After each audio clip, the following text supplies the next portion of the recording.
বিসমিল্লাহির রহমানির রহিম ওয়া মান ইউতি'ইল্লাহা ওয়ার রাসূল ফাউলাইকা মা'আল্লাযীনা আন'আমা আল্লাহু আলাইহিম মিনান নাবিয়্যিনা ওয়াস-সিদ্দিকিনা ওয়াশ-শুহাদা'i ওয়াস-সালিহিন ওয়া হাসুনা উলাইকা রাফীকা ওয়া আলা আনাসিন قال رسول الله صلى الله عليه وسلم لا يؤمن أحدكم حتى أكون أحب إليه من ولده وولده والناس أجمعين متفق عليه قال من أحب سنتي فقد أحبني ومن أحبني كان معي في الجنة بسم الله الرحمن الرحيم إن الله وملائكته يصلون على النبي يا أيها الذين آمنوا صلوا عليه وسلموا تسليما সকলে আমার সঙ্গে পড়েন কি পড়বেন ভাষা বুঝেন নাই বাংলাদেশে বহু দরুদের সরাসরি আছে কি নাই ওগুলি না পড়ে সকলে আমার সঙ্গে দরুদ ইব্রাহিম পড়ে নিন আল্লাহুম্মা সাল্লি আলা মুহাম্মাদিন ওয়া আলা আলি মুহাম্মাদ কামা সাল্লাইতা আলা ইব্রাহিম ওয়া আলা আলি ইব্রাহিম ইন্নাকা হামিদুম মাজিদ আল্লাহুম্মা বারিক আলা মুহাম্মাদিন ওয়া আলা আলি মুহাম্মাদ কামা বারাকতা আলা ইব্রাহিম ওয়া আলা আলি ইব্রাহিম ইন্নাকা হামিদুম মাজিদ আমাকে দাও সে ঈমান আল্লাহ মেহেরবান আমাকে দাও সে আবেগ আল্লাহ মেহেরবান যে ঈমান ফাঁসির মঞ্চে অসংকোচে গাই জীবনের গান আমাকে দাও সে ঈমান আমাকে দাও সে আবেগ আল্লাহ মেহেরবান আল কোরআনের আহ্বানে হীরার পথে এসে জীবন দিবার স্বপ্ন ছিল দিনকে ভালোবেসে সেদিনগুলো মুখর ছিল মধুর ছিল দীপ্ত ছিল প্রাণ আমাকে দাও সে ঈমান আমাকে দাও সে আবেগ আল্লাহ মেহেরবান লিল্লাহ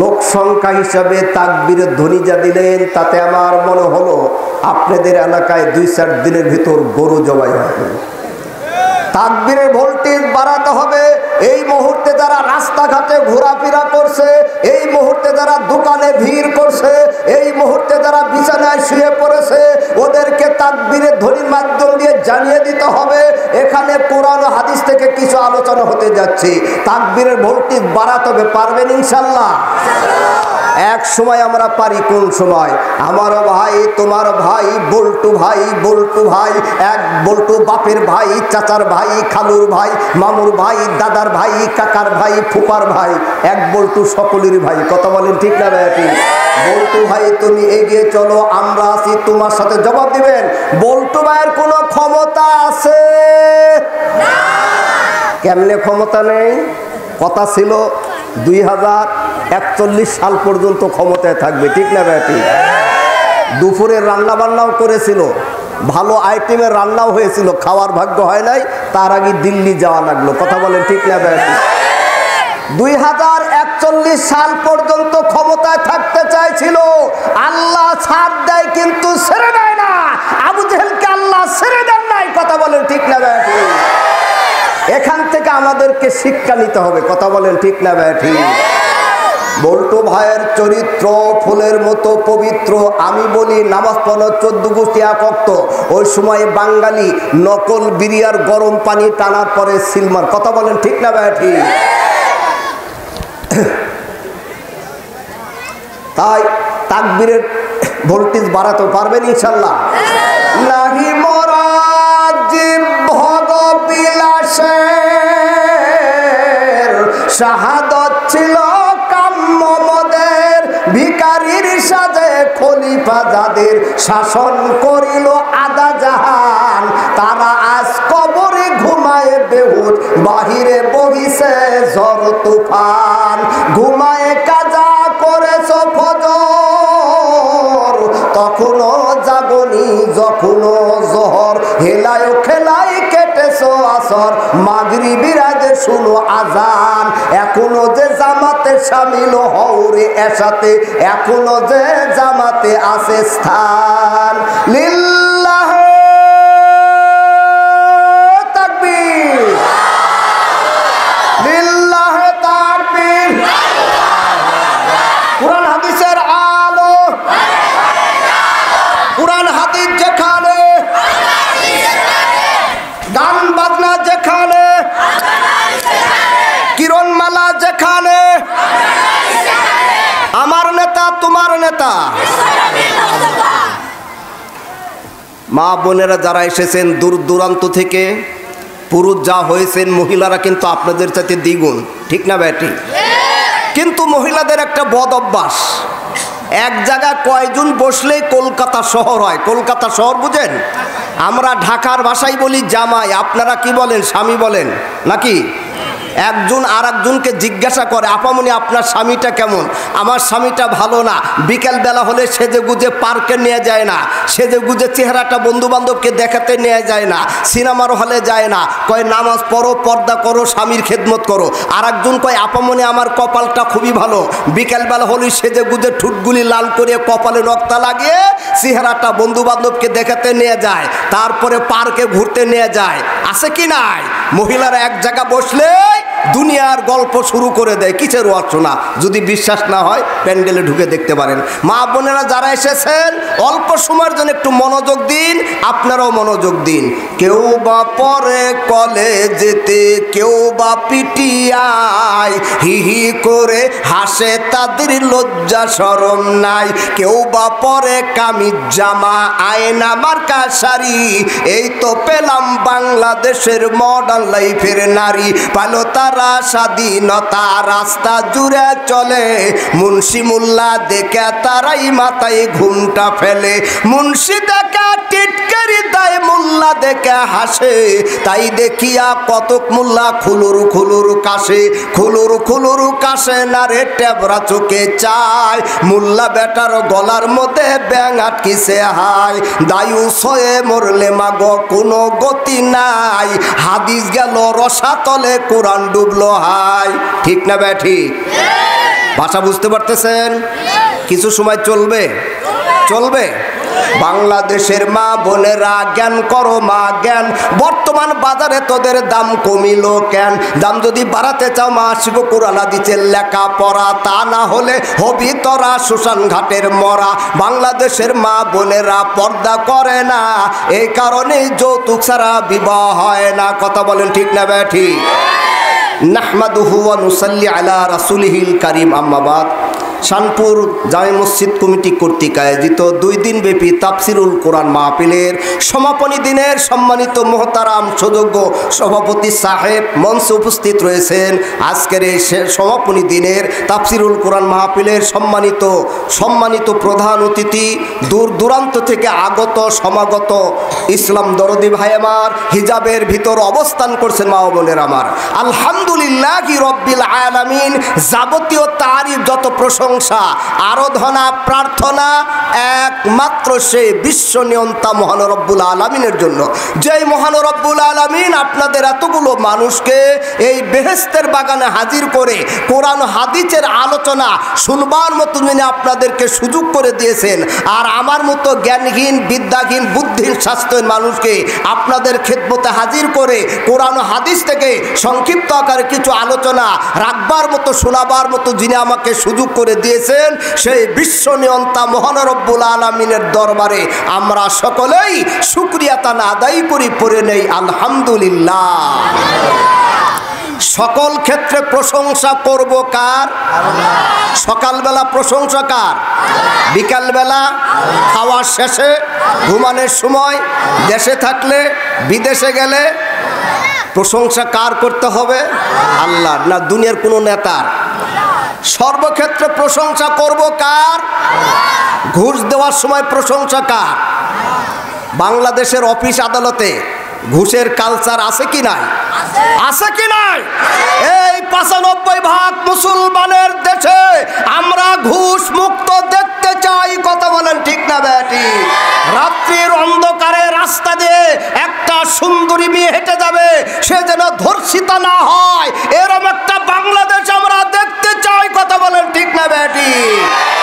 এরকম বাংলাদেশ দেখতে চাইলে এই বইটার উপর আমল করতে হবে। কথা বলেন ঠিক না বেটি?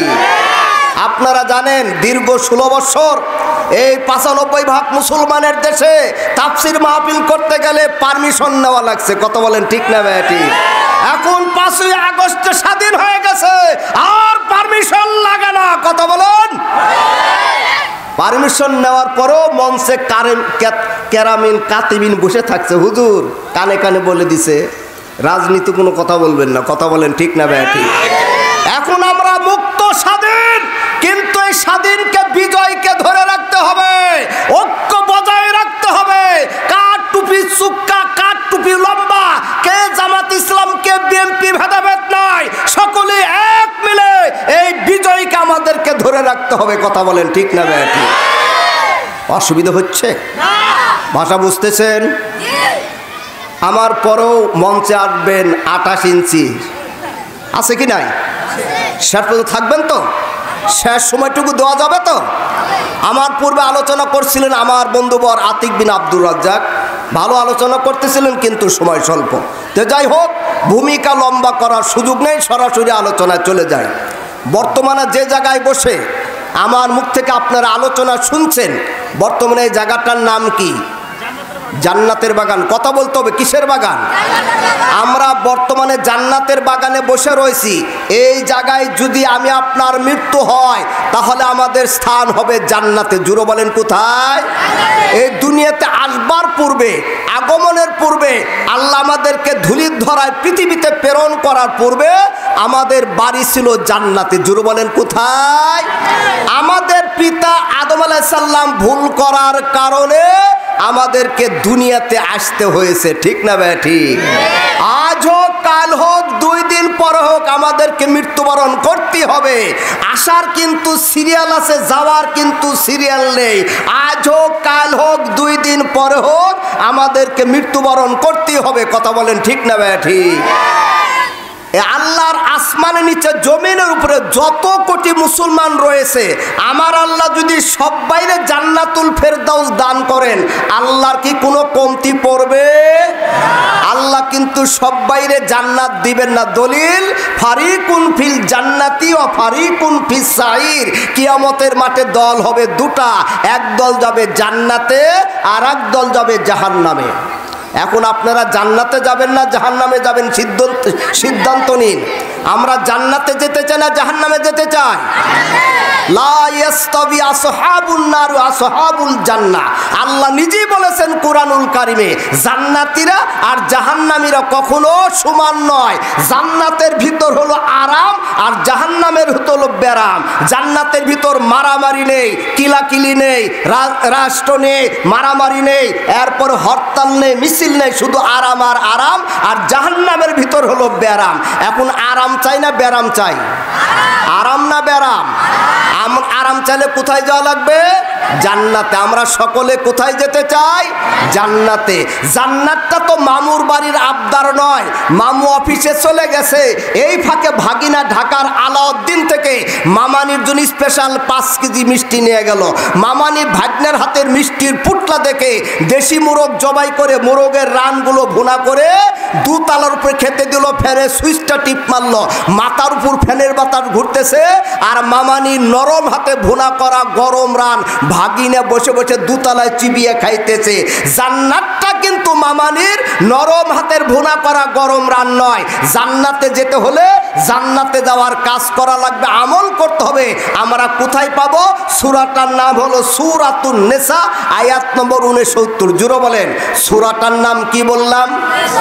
আয়াত নম্বর কত? মাঝে মধ্যে সকাল বিকাল কোরআনটা পড়ে বুঝে শুনে তেলাওয়াত করে দেখবেন।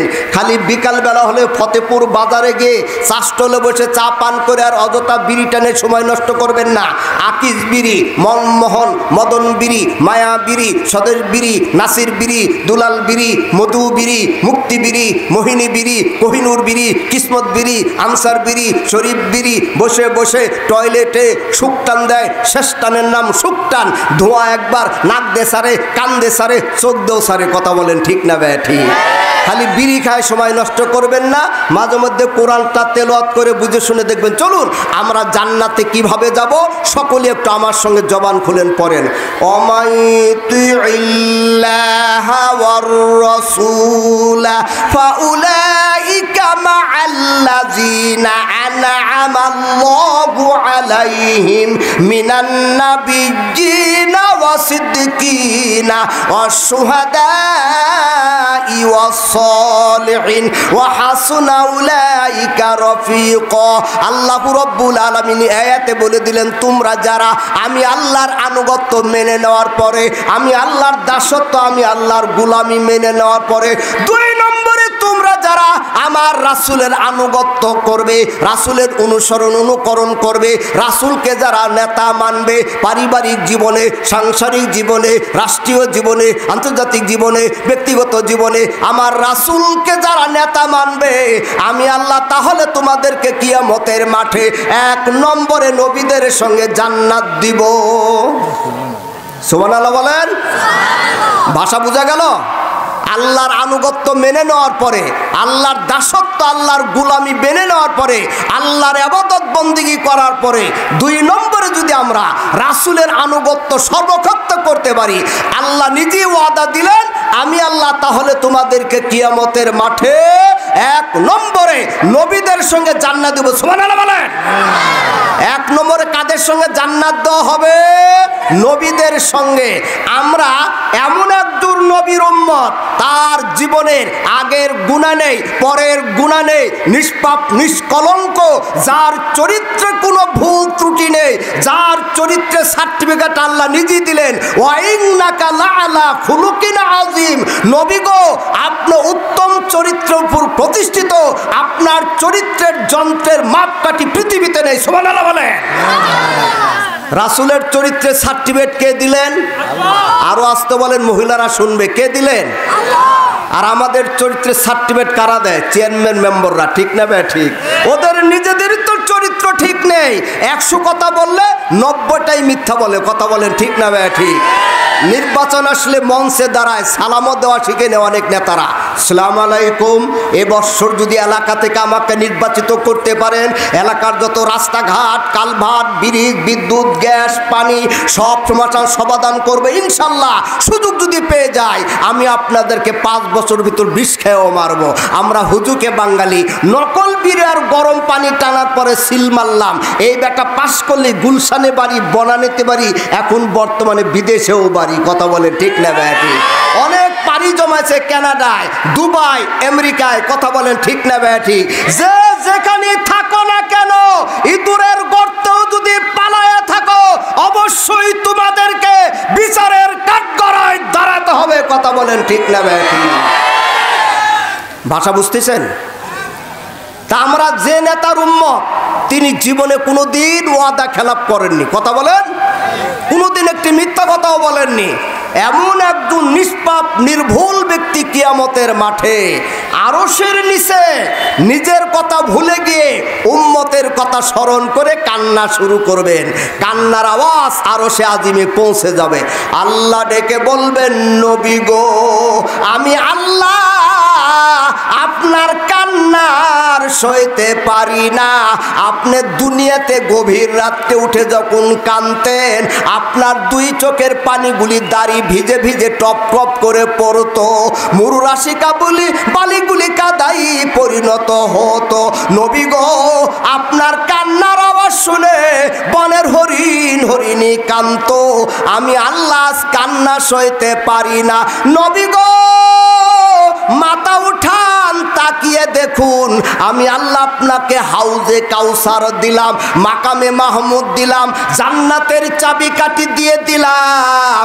এই হাসরের মাঠে কোটি কোটি জনতার ভিতর থেকে আপনার উম্মত যারা হবে ওদেরকে বেছে নে, ওদেরকে চিনে নে, ওদেরকে সার্টিফাই করে নে। আপনি নবী সরাসরি জান্নাতে চলে যান। সুবহানাল্লাহ কি বাড়ি যা বলবেন নাকি? মাথা উঠান, আর কতকাল কানবেন? আজকে আপনার কান্নার দিন নয়, দুনিয়াতে বহু কেঁদেছেন। আমি আল্লাহ আজকে আপনাকে হাউজে কাউসার দিলাম, মাকামে মাহমুদ দিলাম, জান্নাতের চাবিকাঠি দিয়ে দিলাম। এই কোটি কোটি মানুষের ভিতর থেকে আপনার উম্মত যারা হবে ওদেরকে বেছে নে, ওদেরকে চিনে নে, ওদেরকে সার্টিফাই করে নে। আপনি নবী সরাসরি জান্নাতে চলে যান। সুবহানাল্লাহ বলেন। সম্মানিত উপস্থিতি, কিয়ামতের মাঠে কিন্তু আমরা একাই থাকবো না। কথা বলেন। আমাদের চাইতে মুসা নবীর উম্মত বেশি থাকবে, অন্যান্য নবীদের উম্মতও থাকবে। তাহলে এই কোটি কোটি মানুষের ভিতর থেকে আমাদেরকে নবীজি কিভাবে চিনবেন? কথা বলেন। প্রশ্ন জাগে কি জাগে না? মা আয়েশা জিজ্ঞাসাই করলেন, নবী গো, তাহলে আপনার উম্মতকে আপনি কিয়ামতের মাঠে এত মানুষের ভিতর থেকে কিভাবে বেঁচে করবেন? নবী বললেন, আয়েশা রে শোনো, আমার উম্মত যারা দিনে 5 বার ওযু করেছিল, ওযুর অঙ্গ প্রত্যঙ্গগুলি ঝলক মারবে, আমি নবী বুঝবো এরাই আমার উম্মত। সুবহানাল্লাহ বলে। ওযুর পূর্বে কি বলতে হয় বলেন? শুধু বিসমিল্লাহ। ওযুর পূর্বে কি বলবো আমরা? ওযুর পরে একটা দোয়া আছে, যারা না পারি শিখে নেব ইমাম সাহেবের কাছ থেকে। নবী বলে গেলেন, যারা ওযুর পরে দোয়াটা করবে, করার সঙ্গে সঙ্গে আল্লাহু রাব্বুল আলামিন জান্নাতের 8টা দরজাই খুলে দিবেন। তাহলে সে ওযু করার দরকার আছে কি নাই? নামাজি তো আমরা পড়ি না ঠিক মতে। ছেলে যদি পড়ে বাপ পড়ে না, বাপ পড়লে ছেলে পড়ে না, মা পড়লে মেয়ে পড়ে না, মেয়ে পড়লে মা পড়ে না। কথা বলেন ঠিক না ভাই? ঠিক। আমার মতো কাঠমোল্লা সারা জীবন বাংলার জমিনে ওয়াজ করলে নামাজ কায়েম হবে না। আগামীকাল যদি সংসদ থেকে বিল পাস হয়, একজন মুসলমানের বাচ্চা হয়ে যদি নামাজ কাজা করে, নামাজ ছেড়ে দেয়, ওকে 50টা করে বেত্রাঘাত করা হবে, 500 টাকা জরিমানা করা হবে। এই বাজেট করলে বাংলাদেশের মসজিদগুলোতে জায়গা হবে না। কথা বলেন ঠিক না ভাই? অসুবিধা হচ্ছে? জমিন কার? হুকুম চলবে কার? দলিল ইনিল হুকম ইল্লা লিল্লাহ। জমিন আল্লাহর, হুকুমও চলবে আল্লাহর, কোনো নেতার নয়। কথা বলেন ঠিক না ব্যাঠি? এবার আসুন মূল পয়েন্টে ফিরে নিয়ে আসি। নবী বললেন, আয়েশা রে শোনো, আমার উম্মত যারা দিনে 5 বার এই কপালটা দিয়ে আল্লাহকে সেজদা করেছিল, এই সেজদার জায়গা দেখে আমি নবী বুঝে নিব আর আমার উম্মত। সুবহানাল্লাহ বলে। সেজদা কাকে দিব? আল্লাহ। এত আস্তে বলছেন কেন? মহিলারা শুনবে নাকি? সেজদা কাকে দিব? না দুনিয়ার কোনো বাবাকে? সেজদা পাওয়ার মাত্র একমাত্র আল্লাহ। আমরা টাইলসের উপর সেজদা দেই। কথা বলেন ঠিক না ভাই? ঠিক। টাইলসে নয়, আমরা সেজদা দেই আল্লাহর পায়ে। জোরে বলেন কোথায়? এই সেজদার জায়গা দেখে রাসূল আমাদেরকে চিহ্নিত করবেন। তাহলে সেই সেজদা দেব আমরা কাকে? আল্লাহকে। দুনিয়ার কোনো বাবা নয়। আজকে বাংলাদেশে বাবার কোনো অভাব নাই। আটটসির বাবা, মাইজ ভান্ডারি বাবা, দয়াল বাবা, কেবলা কাবা, তারপরে কত বাবা, বাবারা শেষ নাই। এই বাবারা বাংলাদেশে ইসলামটাকে যার যার মতো ভাগ করে নিয়েছে। কথা বলেন ঠিক না বেটি? আমি 2-1টা ইশারা দিয়ে যেহেতু সময় স্বল্প টেনে নিয়ে যাব। একদল বলতেছে, পানির নিচে মোম জ্বালাই ঘুমাইছে বাবা আমার, পানির নিচে মোম জ্বালাইছে বাবা আমার, ছায়া দেখো না আমার ন্যাংটা বাবার হাতে হাত রেখে মুড়ি ধরে নামাজ পড়া লাগে না? ও তো ন্যাংটা পরনে কাপড়ই রাখে না, কাপড় খান বের করে খুলে রেখে আলিফ খান বের করে ন্যাংটা শুয়ে থাকে, ওর হাতে হাত রেখে মুড়ি ধরে নামাজ লাগবে না। এই দলিল তোরে দিছে কে? তোর মুখে খালি জুতা মারা দরকার, দরকার হলো জুতার তলে কিছু ভরায় মারা লাগবে। কথা বলেন। মমতাজের নাম শুনছেন? মমতাজ বুকটা ফাটে যায়। কথা বলেন। আমি মালয়েশিয়া ছিলাম দীর্ঘদিন, প্রথম ছুটিতে আসলাম, প্লেন থেকে নামলাম, বাসার দিকে যাচ্ছিলাম, দেখলাম ঢাকার ফুটপাতের ছেলেপেলেরা খেলতেছে আর গাইতেছে। আমার বাড়ির সামনে দিয়া বন্ধু আমার বউ লইয়া রঙ্গ করে হেঁটে যায়, বুকটা ফেটে যায়। আমি আশ্চর্য হলাম। মালয়েশিয়া ইমামতি করি, প্রতিদিন সকালবেলা ফজরের নামাজে পড়ে বাচ্চাদেরকে কোরআনে প্রশিক্ষণ দেয়, ওদের মুখে গানের কলি শুনি না, আর তোর মুখে তোদের মুখে গানের কলি, ব্যাপারটা কি? বুকটা আবার ফেটে যায় কেমনে? এখন মাথা নিচু করে লজ্জা শরমে মুখ ঢেকে হুজুর বুক তো ফাটে না, জুতার তলা ফাটছে। আমি বললাম বুক ফাটুক, হাঁটু ফাটুক, মাথা ফাটুক, কপাল ফাটুক, ঠোঁট ফাটুক, ফাটাফাটি প্রথম হবে মান রব্বুকা অমান দিনুকা অমান নাবিউকা। ছোট হন, বড় হন, হাজি হন, গাজী হন, সুর হন, ডাকাত হন, বদমাশ হন, আলেম হন, উলামা হন, এরশাদ চাচা, শেখ হাসিনা, খালেদা জিয়া, ভণ্ড বাবা, দেওয়ানবাগি, কেবলা বাবা, সবাইকে কবরে যেতে হবে। কয়টা প্রশ্ন করা হবে? জোরে বলেন কয়টা? ওই জায়গায় যদি সঠিক অ্যান্সার না দিতে পারি, বাংলার মুসলমানেরা এই কবর থেকে ফাটাফাটি শুরু হয়ে যাবে। কথা বলেন ঠিক না ব্যাঠি? ফাটাফাটি বন্ধ হলো, আবার কিছুদিন পরে বের করলো আমি জ্ঞান হারাবো, মরেই যাব, লাখ টাকা ব্যয় করে বাঁচাতে পারবে না। ও জ্ঞানও হারাবে, মরেই যাবে, লাখ টাকা ব্যয় করে বাঁচাতে পারবে না। কথা বলেন ঠিক না ব্যাঠি? আজকে বাংলাদেশে ইফটিজিং এর জন্য যুবকদেরকে বিচার করা হয়। কথা বলেন ঠিক না ব্যাঠি? কি কারণে ইফটিজিং করে? বেহায়া, বেশরম, নির্লজ্জতা, বেপরদার কারণে যুবকের ইফটিজিং করে। আমি সমাজের নেতাদেরকে বলি, আমি চেয়ারম্যান মেম্বারকে বলি, যে সমস্ত মহিলারা বেহায়া, বেশরম, নির্লজ্জের মতো চলাফেরা করে, যে সমস্ত মেয়েরা পুরুষ সাজতে চায় মহিলা হয়ে, এদেরকে বিচারের কাঠগড়ায় আনা দরকার। কথা বলেন ঠিক না ব্যাঠি? টিস্যু কই?